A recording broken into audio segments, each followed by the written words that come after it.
नमस्कार, स्वागत है आपका क्रिकेट एडिक्टर में। मैं हूं आपके साथ चारू पारेख।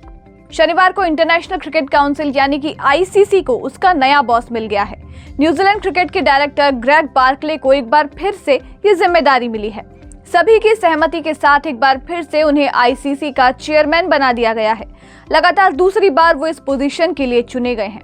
इसके साथ ही बीसीसीआई सेक्रेटरी जय शाह को आईसीसी फाइनेंशियल कमेटी का हेड बनाया गया है। आईसीसी के लिए ये फैसला काफी आसान था क्योंकि जिम्बाब्वे के तवेंगवा मुकुहलानी, जो कि आईसीसी चेयरमैन का चुनाव लड़ने वाले थे, उन्होंने पहले ही अपना नाम वापस ले लिया था, जिसके बाद बार्कले को निर्विरोध चुन लिया गया। अब अगर बार्कले के टेन्योर की बात करें तो आने वाले 2 साल तक वो इस पद पर बने रहेंगे।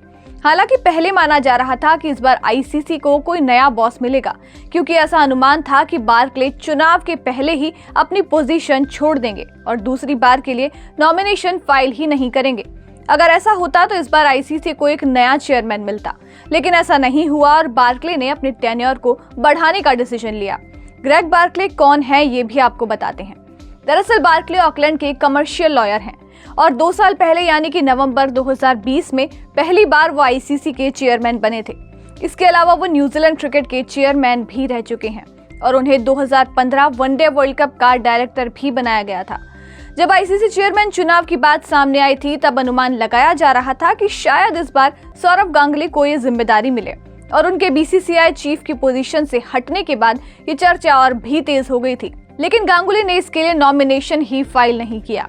वैसे अब तक इस पोजीशन पर टोटल 4 इंडियंस रह चुके हैं। इनमें जगमोहन डालमिया, शरद पवार, एन श्रीनिवासन और शशांक मनोहर का नाम शामिल है।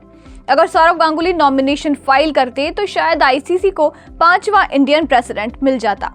तो ये तो हो गई आईसीसी चेयरपर्सन की बात। अब जानते हैं कि आखिर आईसीसी अध्यक्ष का चुनाव कैसे होता है। दरअसल आईसीसी के 16 बोर्ड मेंबर्स मिलकर अपना अध्यक्ष चूज करते हैं, जिसमें 12 टेस्ट खेलने वाले नेशंस शामिल हैं। तो सबसे पहले नजर डालते हैं उन 12 नेशंस पर। इस लिस्ट में सबसे पहले नाम है इंडिया का। इसके अलावा Pakistan, south Africa, Bangladesh, England, Australia, West Indies, Sri Lanka, Zimbabwe, New Zealand, Afghanistan और आयरलैंड शामिल हैं। इन 12 टेस्टिंग नेशंस के पास एक वोट होता है और उसके साथ 3 सहयोगी देश मलेशिया, स्कॉटलैंड और सिंगापुर के 3 वोट्स होते हैं।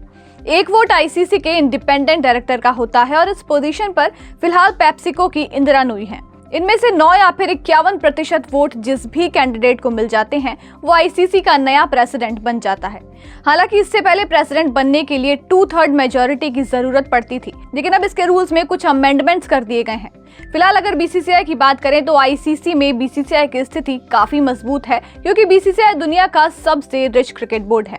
तो फिलहाल हम आपसे जानना चाहेंगे कि आईसीसी के प्रेसिडेंट के चुनाव को लेकर के आपका क्या मानना है। हमें कमेंट करके अपनी राय जरूर बताइए।